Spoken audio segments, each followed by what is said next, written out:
Apektado ang pipila ka bahin sa Kabisayan sa Tropical Storm Ramil nga mitadlas sa kayutaan sa nasud niadtong weekend. Halapad nga pagbaha na sinati sa pipila ka mga lugar. Si Luan Mirundinas sa report.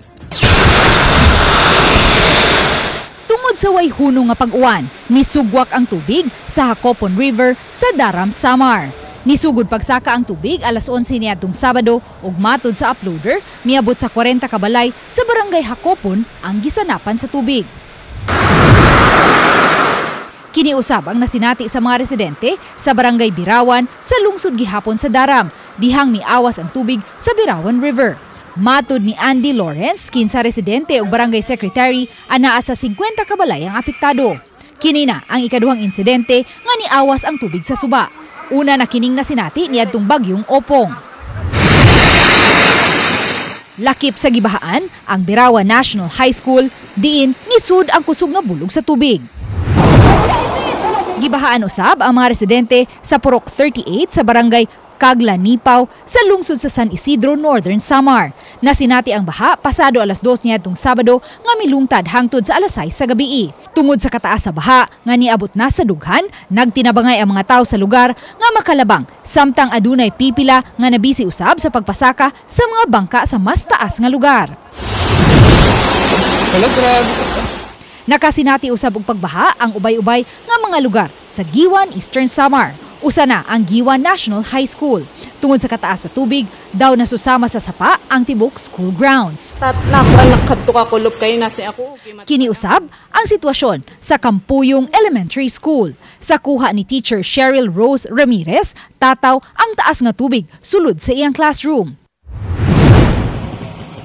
Kaganihang buntag, makita pagihapon ang baha sa Giwan East Central School. Dihang mihubas na ang baha, nakitaan ang tulo ka sinkhole sa barangay Surok. Ug aron malikayan ang disgrasya, gibutangan og ali ang sinkhole nga duol sa eskwelahan. Sa probinsya sa Biliran, alas 10 pa lang sa buntag niadtong Sabado, nasinati na ang kusog nga uwan nga da sa bagyong Ramil. Tungod sa kataas ug kakusog sa sug sa barangay Bulalakaw sa lungsod sa Kawayan, wala na makaagi ang mga motorista. Apan adunay pipila nga misungasong sa baha. Sa Zone 5 sa Barangay Sampaw sa lungsod sa Almeria, sa kilid sa karsada ni agi ang tubig baha. Tungod sa kakusog, daw adunay tubod sa kilid sa mga balay. Matod sa Barangay Sampaw, anaa sa duha ka pamilya o siyam ka mga individual ang mihikling sa maong lugar. Daw nahimo usab nga suba ang highway sa Sabang sa Davao, Biliran. Apan makita nga adunay mga motorista nga misungasong sa tubig baha. Aron masiguro ang kaluwasan sa mga residente, ilabi na kadtong nagpuyo sa mga flood and landslide-prone areas, gipahikling sa Naval LGU ang mga residente sa nagalain-laing barangay ug gida sa municipal gym. Nakasinati usab og landslide sa highway sa barangay Abihaw sa lungsod sa Villaba, Leyte niadtong Sabado. Dali usab nga gipalimpyuhan ang karsada aron magian pagbalik sa mga motorista. Matod sa OCD8, gawa sa mga landslide ug pagbaha, wala hinoy natalang nakalas tungod sa bagyong Ramil. Sa Sugbo, nakasinati usab og pagbaha ang karsada sa barangay Panadtaran sa lungsod sa San Fernando.